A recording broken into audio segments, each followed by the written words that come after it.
Next question है example 10.7। इसमें कह रहा है predict the order of reactivity of the following compounds in SN1 and SN2 reactions. ठीक है, तो फर्स्ट पार्ट में कह रहा है द 4 आइसोमेरिक ब्रोमोब्यूटेन। ठीक है, तो सबसे पहले आपको आइसोमर बनाना आना चाहिए ब्रोमोब्यूटेन्स के। ठीक है, तो देखो ब्रोमो मींस एक ब्रोमीन है और ब्यूटेन ब्यूट मींस 4 कार्बन होने चाहिए और ये नहीं सारी सिंगल बॉन्ड होनी चाहिए। ठीक है, तो देखो एक तो ये हो जाएगा 4 कार्बन की चेन बनाओ लॉन्गेस्ट सबसे पहले 1 2 3 4। ठीक है, तो यहां पे देखो ब्रोमीन में यहां पे भी लगाऊं और यहां पे भी लगाऊं सेम है ना, अरे यहां पे भी लगा दो तो वही सेम है मतलब। ठीक है, तो ये CH3 CH2 CH2 CH2 clear, यहां पे भी लगाए तो वही है। ठीक है ना।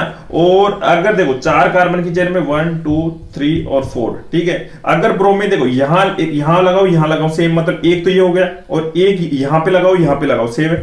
ठीक है, तो ब्रोमीन एक यहां पे भी लगा देता हूं CH3 CH3 CH2 और ये हो गया CH। क्लियर, ठीक है ना। और थर्ड बनाओ, देखो लॉन्गेस्ट 4 कार्बन होगी, अब 3 कार्बन की चेन पे आओ। ठीक है, तो देखो इधर बनाऊं या उधर बनाऊं, इधर बना देते हैं यार दोस्तों 3 पे 1 2 और 3। ठीक है, अब देखो एक कार्बन यहां पे लगेगा। क्लियर, अब इसमें देखो ब्रोमीन यहां पे भी लगाओ यहां पे भी लगाओ यहां पे भी लगाओ सेम है ना, तो कहीं पे भी लगा दो, यहां पे लगाओ यहां पे लगाओ यहां पे लगाओ, मैं तो वहां लगा दिया CH3 हाइड्रोजन सेटिस्फाइड करो CH3 और ये हो गया CH2। ठीक है, अब देखो CH और CH3। ठीक है, यहां लगाओ सेम मतलब एक बनेगा कॉम्बिनेशन। ठीक है, और यहां पे अगर लगाओ तो एक कॉम्बिनेशन ये भी बन जाएगा CH3 और CH3।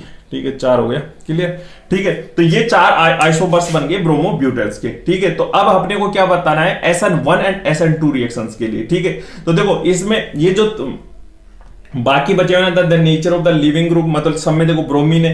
ठीक है, तो सेम है। और concentration reactivity of the nucleophile SN1 में तो कोई दिक्कत ही नहीं हो, और SN2 के लिए भी हम ये एज्यूम कर रहे हैं कि सेम न्यूक्लियोफाइल्स है। ठीक है, इफेक्ट ऑफ सॉल्वेंट मतलब सेम सॉल्वेंट में रिएक्शन हो रही है, मतलब हमें देखना है the structure of the substrate. ठीक है, तो हमेशा याद रखना द SN2 मैकेनिज्म, यानी देखो सब्स्टिट्यूशन न्यूक्लियोफिलिक बाइमोलिकुलर और ये होता है सब्स्टिट्यूशन न्यूक्लियोफिलिक यूनिमोलिकुलर। ठीक है, तो देखो इसमें क्या होता है कि न्यूक्लियोफाइल जो रेट डिटरमाइनिंग स्टेप होती है ना, उसमें ट्रांजिशन रेट डिटरमाइनिंग स्टेप की ट्रांजिशन स्टेट में 2 मॉलिक्यूल्स इन्वॉल्व होंगे। ठीक है, तो इसमें जैसे न्यूक्लियोफाइल अटैक करेगा, ठीक है, मतलब रेट डिटरमाइनिंग स्टेप में। ठीक है, तो यहां पे स्टेरिक हिंड्रेंस जितना ज्यादा होगा ना उतनी ही रिएक्टिविटी लो होगी। ठीक है, तो यहां पे जैसे 3 degree alkyl halide is less reactive than 2 degree and 2 degree is less reactive than 1 degree. किसमें SN2 मैकेनिज्म। ठीक है, लेकिन SN1 मैकेनिज्म में क्या होता है कि unimolecular one molecule involved in transition state of rate determining state, मतलब इसमें कार्बोकैटायन बनता है। जैसे ये ब्रोमीन निकल गया तो ये कार्बोकैटायन, तो आपको पता है कि 3 degree carbocation is more stable, देख उल्टा चलेगा वहां पे 3 डिग्री। देखो SN2 मैकेनिज्म में क्या करोगे 1 डिग्री मोर रिएक्टिव 2 डिग्री और ये होगा 3 डिग्री। ठीक है, और SN1 मैकेनिज्म के लिए क्या करोगे 3 degree more reactive than 2 degree and 1 degree. Clear, अब इसमें देख लो आप, देखो किसके लिए चाहिए आप ऑर्डर में सेट कर लेना। देखो मैं बताता हूं, पहले सबसे पहले SN2 के लिए बता देता हूं। देखो ये है 1 डिग्री, अच्छा एक काम करते हैं पहले इसको लिख लेते हैं। देखो 1 डिग्री है, ये है 2 डिग्री है, ये है 1 डिग्री। ठीक है, और ये है 2 डिग्री और ये है 1 डिग्री है और ये है 3 डिग्री। क्लियर, ठीक है, तो अब SN2 के लिए आओ। देखो सबसे फास्टर कौन सा होगा 1 डिग्री वाला। ठीक है, तो देखो 1 डिग्री ये भी है। ठीक है, लेकिन यहां पे देखो यहां पे ये एल्काइल ग्रुप मिथाइल ग्रुप है ना, ये इस ब्रोमीन के पास यहां इसके पास में है ना। ठीक है, तो यहां पे स्टेरिक हिंड्रेंस मोर होगी कंपैरिजन टू दिस, तो सबसे मोर रिएक्टिव SN2 मैकेनिज्म के लिए ये, फिर ये और फिर 2 डिग्री ये और फिर 3 डिग्री है। ठीक है, SN1 मैकेनिज्म के लिए देखो 3 डिग्री सबसे मोर रिएक्टिव होगा, फिर 2 डिग्री होगा और फिर 1 डिग्री। देखो 1 डिग्री में 2 है। ठीक है, तो यहां पे कार्बोकैटायन बनेगा SN1 मैकेनिज्म, तो यहां पे ये क्या होगा ये मोर रिएक्टिव होगा कंपैरिजन टू दिस, तो सबसे कम रिएक्टिव होगा ये वाला। समझ में आया दोस्तों। ठीक है, इसके नेक्स्ट पार्ट में दे रखा है C6H5CH2Br। तो सबसे पहले इसको एक्सपेंड कर लो। देखो C6H5 क्या है, फिनाइल ग्रुप है। ठीक है ना, C एक साइड में H हो गया, ये H हो गया और ये हो गया ब्रोमीन। क्लियर हुआ, ठीक है। और इसको एक्सपेंड करो, फिनाइल, है ना। अब आएगा समझ में CH, ठीक है। इधर भी लगा है एक फिनाइल ग्रुप,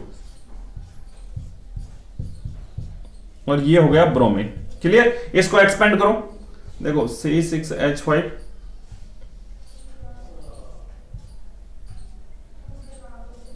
ठीक है, CH3 ब्रोमीन, ठीक है। इसको एक्सपेंड करो, देखो एक साइड में लग रहा है C6H5 C, और यहां है CH3, इधर भी है एक फिनाइल ग्रुप, और ये हो गया ब्रोमीन, क्लियर, ठीक है। अब देखो SN2 मैकेनिज्म के लिए क्या होगा, जैसे देखो न्यूक्लियोफाइल अटैक करेगा तो जितना स्टेरिक हिंड्रेंस होगा ना उतना ही रिएक्टिविटी क्या होगी, लो होगी, ठीक है। और देखो nature of the leaving group, bromine सब में ब्रोमीन है, मतलब सेम लिविंग ग्रुप है, ठीक है। The concentration and reactivity of the nucleophile, हम एज्यूम कर रहे हैं कि सेम न्यूक्लियोफाइल है और कंसंट्रेशन भी उसकी सेम है, ठीक है। और इफेक्ट ऑफ सोलवेंट मतलब सेम सोलवेंट में रिएक्शन करवा रहे हैं, ठीक है। तो स्ट्रक्चर ऑफ द सबस्ट्रेट, ठीक है। तो देखो इसमें पहले आपको SN2 मैकेनिज्म के लिए बताता हूं। अब ये बताओ सबसे बल्कियर कौन सा होगा, सॉरी सबसे ज्यादा स्टेरिक हिंड्रेंस कौन से स्ट्रक्चर में होगा। देखो delta positive, delta negative, delta positive, delta negative, delta positive, delta negative, delta positive, delta negative, ठीक है। यहां पे अटैक करेगा जो न्यूक्लियोफाइल आएगा, यहां पे, यहां पे, यहां पे और यहां पे, ठीक है। तो आप बोलोगे देखो सबसे स्टेरिक हिंड्रेंस किसमें है, देखो ये फिनाइल ग्रुप है ना जो बल्कि ग्रुप होता है, ठीक है। तो स्टेरिक हिंड्रेंस इसमें होगा, देखो सबसे ज्यादा दो, यहां पे दो फिनाइल ग्रुप लगे, ठीक है। अब यहां पे एक तरफ H है और एक तरफ मिथाइल ग्रुप है, ठीक है। तो सबसे बल्कि कौन सा हुआ, ये वाला, ठीक है। मतलब रिएक्टिविटी कौन सी होती, सॉरी सबसे स्टेरिक हिंड्रेंस किसमें हुआ, ज्यादा इसमें, तो सबसे रिएक्टिविटी लो किसकी होगी, इसी की होगी, क्लियर। फिर सेकंड नंबर पे ये है ना।